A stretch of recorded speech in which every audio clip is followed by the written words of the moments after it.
Ini terjadi di Milan, Italia. Wanita ini ngambek seperti ini hanya karena setelah ditimbang, koper bawaannya kelebihan berat.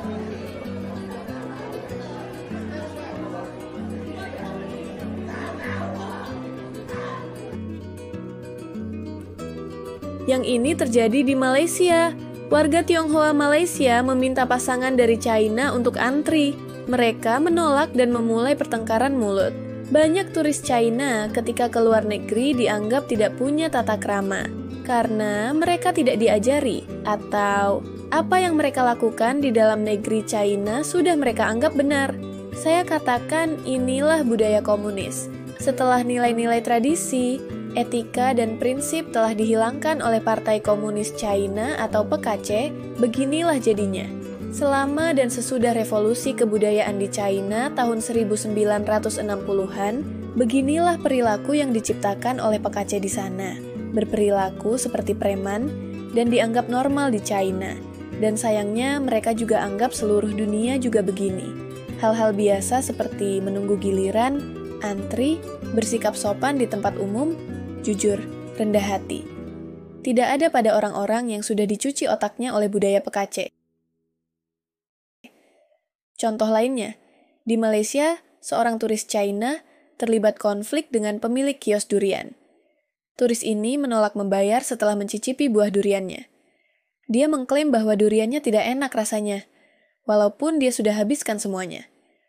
Lalu dia bersikap seperti seorang korban yang dirugikan, dan dia merasa terganggu karena disuruh membayar. Karena pemilik kiosnya capek, akhirnya dia menyerah dan membiarkannya pergi tanpa membayar. Generasi yang sedikit lebih tua di China kebanyakan sudah mengikuti budaya PKC.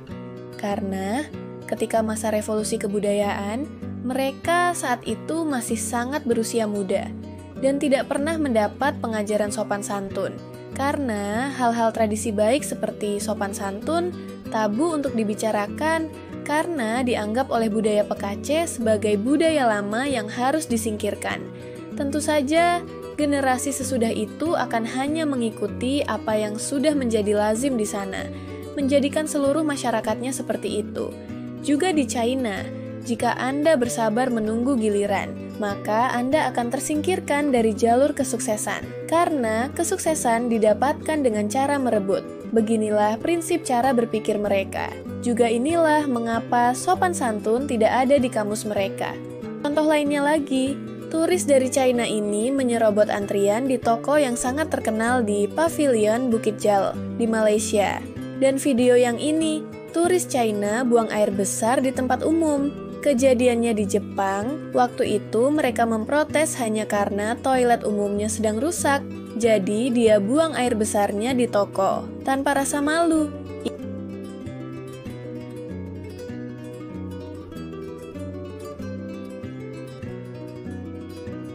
Ini contoh satu lagi, juga di Jepang. Peradaban masa gitu.